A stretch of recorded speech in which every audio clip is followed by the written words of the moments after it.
मैं फिर से अपने गुरुदेव आदिदेव महादेव के चरण कमलों में सादर प्रणाम करती हूँ। अपनी साहब दीदी के चरणों में प्रणाम करती हूँ। सभी गुरु भाई बहन के चरण कमलों में सादर प्रणाम करती हूँ। मेरा प्रणाम स्वीकार करें।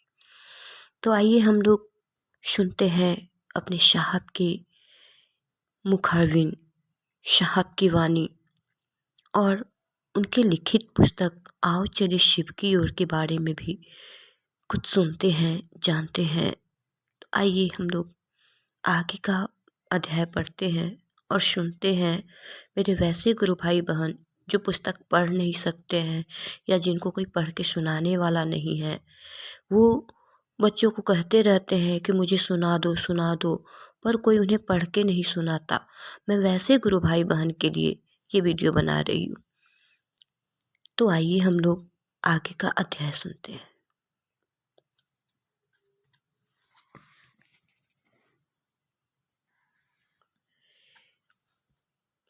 उपासना की मुख्य धारा विभिन्न क्रियाओं के अड्डे में रुकने लगी।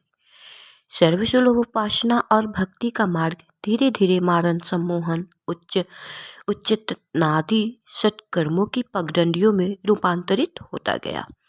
काल विशेष में परिस्थिति जन्य स्थिति ऐसी आई कि भारतीय जनमानस में प्रतिष्ठा पाने के लिए सभी मतों को वेदों की शरण में जाना पड़ा। ऐसा नहीं करने वाले मत अस्वीकार कर दिए गए या फिर उन्हें प्रभावहीन घोषित कर दिया गया। बुद्ध और महावीर ने वेदों की प्रामाणिकता को मानने से अस्वीकार कर दिया। भागवतकार ने तो वेद विरोधी बौद्ध और जैन सिद्धांतों को अपने ग्रंथ में समाविष्ट कर लिया। भागवत पुराण में विष्णु के 24 लीला अवतारों में बुद्ध और आदि तीर्थकर ऋग्वेद ऋषभदेव भी समाविष्ट हैं।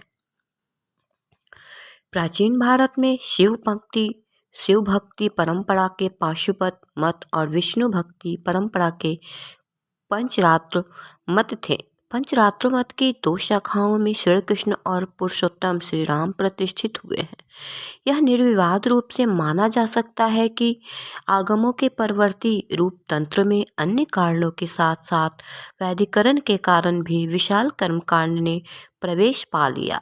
कालांतर में तंत्र में काम, इच्छा तथा अर्थ, धन संपत्ति के समावेश के भारतीय जनमानस ने इसे सर्वग्राह्य नहीं माना। आगम से शैवागम तथा वैष्णवागम दोनों की अभिव्यक्ति होती है। शैव आगमों में परब्रह्म को परम शिव कहा गया है। आगम शैव मत के प्रथम सैद्धांतिक ग्रंथ माने गए हैं। महाभारत में नीलकंठ श्री कंठ को पाशुपत मत का आद्य प्रवक्ता माना गया है। पाशुपत मत के आचार्य लकुलिस एक ऐतिहासिक व्यक्ति हैं। ये ईसा की पहली दूसरी शताब्दी के माने गए हैं। कणाद को शैव कहा गया है। प्राचीन जैन लेखक हरिभद्र ने षट दर्शन समुच्चय में गौतम और कणाद को शैव धर्म का प्रचारक माना है। न्याय दर्शन के भारद्वाज को स्पष्ट रूप से पाशुपताचारी कहा गया है। शिवोपदिष्ट आगम शास्त्र का उद्घोष है कि इनका अवलंबन करने से एक जन्म में भोग और मोक्ष प्राप्त होता है। आगमों का विषय तंत्र और तंत्र में कौल साधना परवर्ती काल में प्रधानता को प्राप्त हुई। कुंडलनी साधना तंत्र का प्रमुख अंग है। महाभारत के अनुशासन पर्व में पहली बार लिंग पूजा का उल्लेख मिलता है। सैंधव सभ्यता के पश्चात पतंजलि के काल तक लिंग पूजा का उल्लेख नहीं मिलता। लिंग पूजा का अनाड़ी से अधिक संबंध था। महाभारत यह स्पष्ट है कि तांत्रिक जगत के मध्यकाल में अपने मत को वैदिक और औपनिषदिक सिद्ध करने में पूरी शक्ति लगा दी और उत्तर भारत में तांत्रिक संस्कृति का स्वतंत्र अस्तित्व नहीं रह गया। तंत्र का क्रियात्मक पक्ष उजागर हुआ, जबकि तंत्र ने प्रेम, भक्ति और गुरु कृपा की परंपरा में अपना जीवन पाया था। तंत्र का नाम आते ही लोग इसे साधना मूलक समझने लगते हैं। वास्तव में तंत्र साधना मूलक नहीं, उपासना मूलक है। आज भी तांत्रिक क्रियाओं का रहस्य भाव ही है। भाव को प्रेम की पहली सीढ़ी माना गया है और प्रेम की प्रकाष्ठा तो भक्ति है। यह प्रेम पुष्प की सुरभि है। रुद्रयामल तंत्र का स्पष्ट निर्देश है, भावेन लभते सर्वभावेन देव दर्शनम, भावेन परम ज्ञान तस्माद् भावानुलंबनम। इसी प्रकार विश्वसार तंत्र ने मोक्ष मूलम गुरु कृपा का उद्घोष किया। महानिर्वाण तंत्र में नमः सद्गुरुवे वेत्तुभ्यम मुक्ति भुक्ति मुक्ति प्रदायिने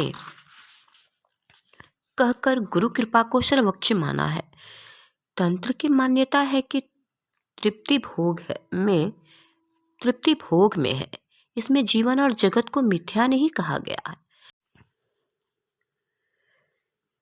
जीवन और जगत के प्रति आकर्षण के कारण मनुष्य भोग लिप्त होता है।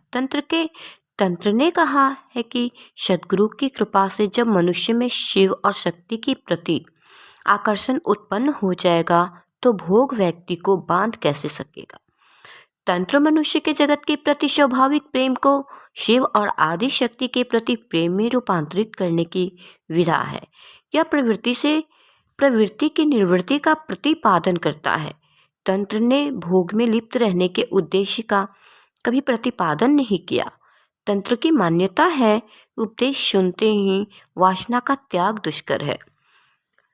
किसी सरकारी अधिकारी द्वारा सरकार से प्राप्त कार्यालय, वाहन, आवास आदि का भोग इसका उदाहरण हो सकता है।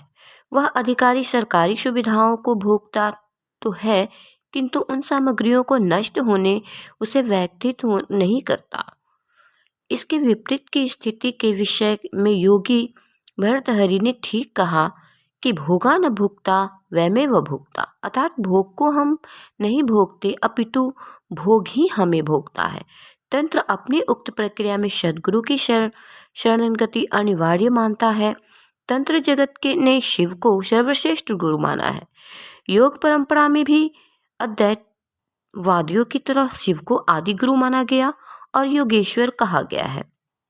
आदि शंकराचार्य एवं सभी महान वैदांतिक शैव हैं। योग ने जहाँ यम नियम को मान्यता दी, चित्त वृत्तियों के निरोध को योग कहा, वहीं तंत्र ने किसी भी आरोपित पर्जना को अस्वीकार कर दिया। महान तांत्रिक प्रातः पूजनीय श्री रामकृष्ण परमहंस, श्री राम प्रसाद, श्री कमलाकांत प्रवृत्ति अन्य महान तांत्रिकों को जीवन लीला पर दृष्टिपात किया जाए तो ये सभी भगवती के अनन्य भक्त थे। प्रारंभिक दौर में तांत्रिक क्रियाकलापों में इनका जुड़ाव दिखता है, किंतु इनकी जीवन शैली में माँ भवानी के प्रति प्रेम, समर्पण और भक्ति की शोभित निर्झरनी सतत प्रवाहित है। भगवती के महान भक्ति की श्री कमलकांत की निम्नांकित पंक्तियां माँ भवानी के प्रति प्यार और समर्पण का अनुपम उदाहरण है। सकली तुम्हारी इच्छामयी तारा मुनि, तारा तुम्ही, तुम्हार कर्म तुम्ही करो माँ, लोके बोले करी आमी, पंके बद करो करी, पंगुले लंघाओ गिरी, कारे दाओ माँ, ब्रह्मा पद कारे करो अधोगामी। आमी यंत्र तुम्ही यंत्री, आमी घर तुम्ही घरनी, आमी रथ तुम्ही रथी, जेमन चालाओ तेमनी चली। जिस प्रकार प्रेम जाति वर्ण संप्रदाय के बंधन को नहीं मानता, उसी तरह तंत्र और उसकी शाखाओं में भी ये वर्जनाएं आरोपित नहीं है। वस्तुतः शिव और आशा शक्ति से प्रेम तंत्र है। प्रेम तो जन जन के पास सहज सुलभ है। प्रेम मनुष्य के पास है ही, तो फिर वर्जनाओं की दीवार क्यों खड़ी की जाए। कबीर साहब ने ठीक ही कहा, जहाँ प्रेम तहाँ नियम नहीं, तहाँ न बुद्धि व्यवहार। प्रेम मगन जब मन भया, कौन गिने तिथिवार। आज आध्यात्मिकता के रेशमी वस्त्र में कतिपय तांत्रिकों में पनप रही व्यक्तित्व सुख और अर्थोपार्जन की दूषित मनसा तंत्र जगत के लिए अभिशाप है। ऐसा आचरण शिव की रक्ताभ आंखों का कोपभाजन होने का प्रयास है। शायद ऐसे लोग भूल बैठे हैं कि भगवान शिव महाकाल और महाभैरव भी है।